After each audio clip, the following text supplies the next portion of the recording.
কখনো সাকিব ভাইয়ের টক্কর দেওয়ার মতো কোনো সময় আমি চেষ্টাও করি না। আর যে বলবে সাকিব খানের সাথে টক্কর দেবে সে বোকার স্বর্গে বাস করে ভাই।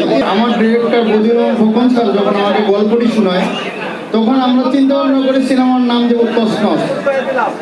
আর রুবেল ভাইয়ের তসনস থেকেই প্রেরণিত হয়ে আমি তসনস নতুন যুগের তসনস বানাইতেছি।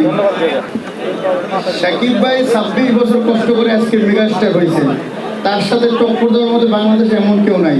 আর আমি তার প্রতিদ্বন্দ্বী কখনোই মনে করবো না, আমি তার একজন ভক্ত সাকিবিয়ান, বাস এটাই। সিনেমা তো আমরা অ্যাকশন রোমান্টিক ছবি বেশি বানাই, এই সিনেমাটার ভিতরে অ্যাকশন রোমান্টিক কমেডি সব কিছুই আপনারা পাবেন। আর দেশের জন্য তো অবশ্যই মেসেজ থাকবো। আমি পিছিয়ে ডার্ক হল সিনেমা বানিয়েছি, আপনারা দেখছেন। ডার্ক হল সিনেমা তো সবাই দেখছেন, এখানে দেখছেন না যারা সাংবাদিক আছেন? মেসেজ ছিল বাংলাদেশের জন্য, তো অবশ্যই তসনসও বাংলাদেশের জন্য মেসেজ থাকবে, সমাজের জন্য মেসেজ থাকবে। আর গল্পটা ববিকে অসংখ্য পছন্দ করেছে, সে বলছে এটা প্রত্যেক পাড়ে পাড়ে মেসেজ আছে। তো একটু ওয়েট অ্যান্ড সি।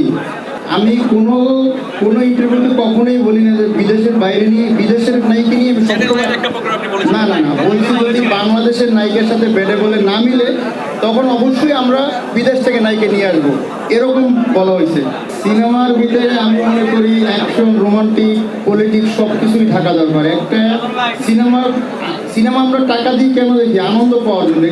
একটু সময় যখন আমাদের হাতে থাকে, যারা বাংলা সিনেমা যারা দেখি তারা অবশ্যই একটু আনন্দ নেওয়ার জন্য, একটু সময়টাকে উপভোগ করার জন্য সিনেমা দেখি।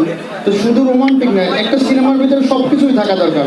আমার ডার্ক হলটাও ছিল, আর ডার্ক হল তো আমার প্রথম সিনেমা। আশা করি তসনস সারা বাংলাদেশ তসনস করে দেবে ইনশাআল্লাহ। আমার ডিরেক্টর বদিউল খোকন স্যার যখন আমাকে গল্পটি শোনায় তখন আমরা চিন্তা ভাবনা করে সিনেমার নাম দেবো তসনস।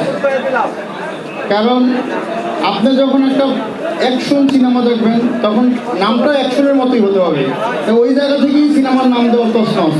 ভাই এই সিনেমার মতো অনেক সিনেমা রিলিজ হইতেছে, অনেকে সিনেমার কাজ করছে।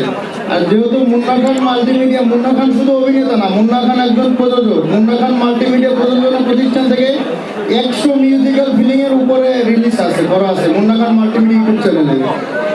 আমার একটি নাটকের চ্যানেল আছে মুন্না খান ড্রামা। যেহেতু প্রযোজনা করি, আমার বাংলাদেশে কোনো বিজনেস নাই, আমি বাইরে বিজনেস করি। তো সেই ক্ষেত্রে আমি যেহেতু প্রযোজনা করি, আমার সিনেমা বানাতেই হবে। সিনেমা বানানো আমার পেশা, সিনেমা বানানো এখন হয়ে গেছে আমার পেশা। কারণ সিনেমাকে আমি ভালোবাসি, সিনেমার মানুষকে আমি ভালোবাসি। তো সেই জায়গা থেকে এই সিদ্ধান্ত নেওয়া যে আমার নেক্সট সিনেমা তসনস বানাবো। আরও সিনেমার ঘোষণা আসতে আছে ইনশাআল্লাহ, দেখা যাক। অলরেডি আন্ডার প্রসেস, গল্প রেডি হইতেছে। রুবেল ভাইয়ের তসনস ছিল, আমাদের সিনেমায় একটা নিয়ম আছে 12 বছর পরে সেম নেম আবার দেওয়া যাবে, তা না হলে তারা কিন্তু পারমিশন দেয় না। আর রুবেল ভাইয়ের তসনস থেকেই প্রেরণিত হয়ে আমি তসনস নতুন যুগের তসনস বানাইতেছি।